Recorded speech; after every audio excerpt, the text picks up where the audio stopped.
சென்னை உங்களை அன்புடன் வரவேற்கிறது அப்படின்னு ஒரு படம். ஒரு குறும்படத்தையே கொஞ்சம் எக்ஸ்டெண்ட் பண்ண மாதிரி ஒரு படம். எப்படி சொல்கிறது, ஒரு யூனிக்கான ஒரு டேஸ்ட்டு. ஒரு நிறைய தமிழ் படங்கள் பார்க்காத ஒரு ஃப்ளேவரை வந்து இந்த படத்தில் வந்து பார்த்தேன்.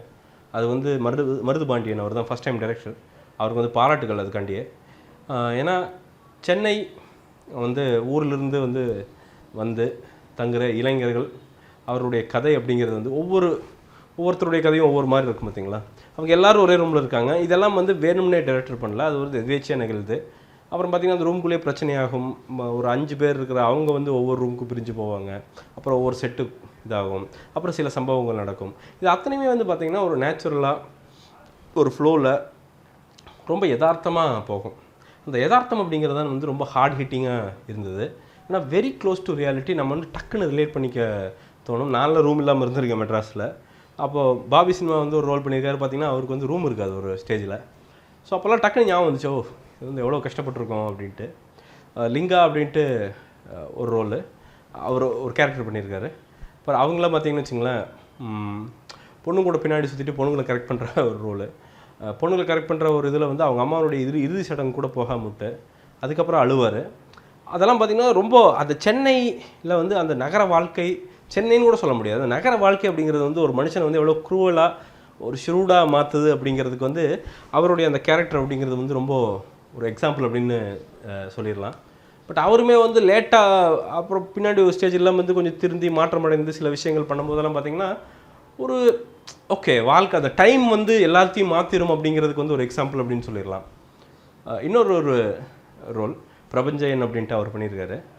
அவங்க சித்தப்பா இருப்பார், அவங்க பையன் சைக்கிள் கேட்டே இருப்பான்.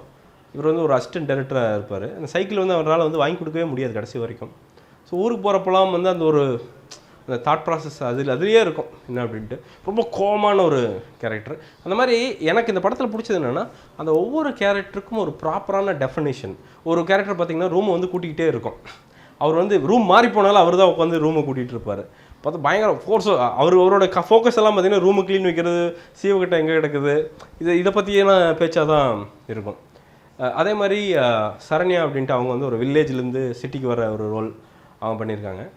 ரொம்ப ஒரு யதார்த்தமான ஒரு ரோல். ஒரு பையன்கிட்ட ஏமாந்துருவாங்க. அந்த ஏமாறுறதும் பார்த்திங்கன்னா அவங்க கேட்குற விஷயம் என்ன, கல்யாணம் பண்ணிப்பியா அப்படின்ட்டு வந்து ரொம்ப ஏக்கமாக கேட்டுட்டு அதுக்கப்புறம் ஏமாறுற அந்த விஷயமெல்லாம் பார்த்திங்கன்னா ஒரு வில்லேஜ் அந்த ஒரு இன்னசென்ஸ் அப்படின்னு சொல்லுவாங்கள்ல, அது எவ்வளோ தூரம் இருக்குது அப்படிங்கிறது காட்டுறது. அதே மாதிரி பனிமலர் அப்படின்ட்டு அவங்க வந்து ஒரு ஹவுஸ் ஓனர் பொண்ணாக ஒரு ரோல் பண்ணியிருப்பாங்க. அவங்களுக்கும் பாபி சினிமாவுக்கு இடையில் ஒரு மெல்லிய காதல் கூட சொல்ல முடியாது, அதுக்கு முந்தின ஸ்டேஜ் அப்படின்னு சொல்லிடலாம். அவங்களுக்குலாம் அந்த கெமிஸ்ட்ரி அப்படின்னு பார்த்திங்கன்னா ரொம்ப சூப்பராக ஒர்க் அவுட் ஆகிருக்கும். பாபி சினிமா பார்க்குறது கடைசியில் போனீங்கன்னு வச்சிங்களேன், அவங்களுக்கு 2 பேர்த்துக்கும் ஒட்ட மாட்டாங்க. பட் இருந்தாலும் அது காட்டப்பட்டிருக்கிற விதம், அவங்களுடைய நடிப்பு அப்படிங்கிறதும் ரொம்ப சிறப்பாக இருந்தது அப்படின்னு சொல்லிடலாம். எனக்கு பிடிச்சது வந்து இந்த படத்தில் வந்து ரொம்ப பிடிச்சது என்னென்னா சினிமாட்டோகிராஃபி அப்படின்னு சொல்லிடுவேன். சில ஷார்ட்ஸ் எல்லாம் எஸ்பெஷலாக அந்த மெரினா பீச்சை காட்டியிருக்கிற விதம் அப்படிங்கிறது, மெரினா பீச் வந்து அந்த ரியல் லைட்டில் காட்டியிருக்கிற விதம் அப்படிங்கிற ரொம்ப பிடிச்சிருந்துச்சு. பாபி சினிமா ஒரு சீனில் வந்து மலையிலே சிகரெட் அடிச்சுட்டு அப்படியே நடந்து வருவார், அதுவும் சூப்பராக இருந்தது. அதே மாதிரி அந்த ட்ராவல் அப்படிங்கிறத டக்குன்னு பார்த்தீங்கன்னா சைக்கிள் எடுத்துகிட்டு அப்படியே ட்ராவல் ஆகும். அதெல்லாம் வந்து ரொம்ப பிசரடிக்காமல் பண்ணியிருந்தார். ஒரு நல்ல ஃபியூச்சர் இருக்குது அப்படின்னு நினைக்கிறேன் சினிமாட்டோகிராஃபருக்கு. நல்ல டேலண்டட் பர்சன் அப்படின்னு நான் நினைக்கிறேன். அதாங்க இந்த படம் அப்படிங்கிறது நீங்கள் மேக்கிங் வைஸ் பெருசா அப்படின்னு கேட்டிங்கன்னா இல்லை, அதெல்லாம் இல்லை. தவறுகளே இல்லையா அப்படின்னு கேட்டிங்கனாலும் தவறுகள் நிறைய இருக்குது. சில இடத்துல பார்த்தா பேட்ச் பை பேட்சாக வந்து விட்டு வருது. சில இடத்துல பார்த்திங்கன்னா பாபி சினிமாவுடைய அந்த கெட்டப் அப்படிங்கிறதே பார்த்திங்கன்னா ஒரு இதில் வந்து முடிவோடு இருக்கார். இன்னொரு இடத்துல பார்த்திங்கன்னா இடையில ஒரு படம் நடிக்க போயிட்டு வந்திருக்காருன்னு நினைக்கிறேன். பார்த்திங்கன்னா கொஞ்சம் மொட்டை அடித்து கொஞ்சம் மீசையெல்லாம் மீசையெல்லாம் வச்சுட்டு கூட வர்றாரு. ஸோ அதெல்லாம் நல்லா அப்பட்டமாக வந்து தெரியுது. சில இடத்துல பார்த்தா கட்டு வந்து தெரியுது, சம்மந்தமே இல்லாமல் ஒரு சீன்லேருந்து இன்னொரு சீனுக்கு வந்து போயிருக்கு.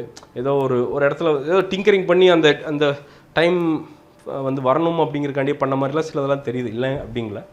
பட் ஒரு படமாக அதை விட்டு செல்கிற எக்ஸ்பீரியன்ஸ் அப்படிங்கிறது வந்து ஒரு யூனிக்கான ஒரு எக்ஸ்பீரியன்ஸ். பாடல்கள் பிஜிஎம் எல்லாம் ஒன்றும் பெருசாக எல்லாம் சொல்லிக்கிற அளவுக்குலாம் ஒன்றும் இல்லை, ஓகே ரகம்.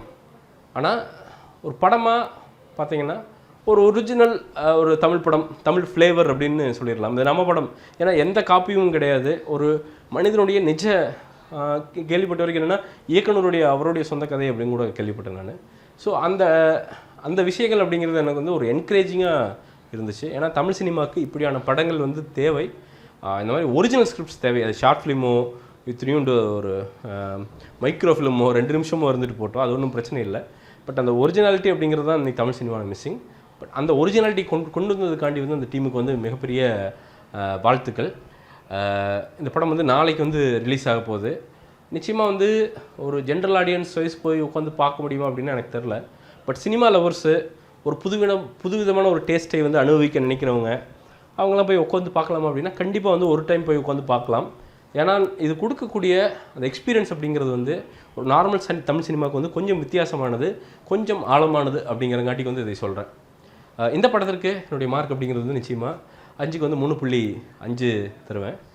ஒரு ஒரு தரமான ஒரு டீசெண்டான ஒரு படம், கண்டிப்பாக பிழைகளோடு இருக்கிற ஒரு ஃபஸ்ட்டு ஒரு எப்படி சொல்கிறது, இது ஃபஸ்ட்டு படம் அப்படிங்கிறங்காட்டி வந்து சில பல தப்புகளை மன்னிச்சிடலாம். கண்டிப்பாக வந்து ஒர்த் வாட்ச் அப்படின்னு சொல்லலாம். மீண்டும் ஒரு விமர்சனம், முன்னோட்டம் இல்லாட்டி வீடியோவுடன் கூடிய உங்களை சந்திக்கிறேன். அதுவரை நன்றி, வணக்கம்.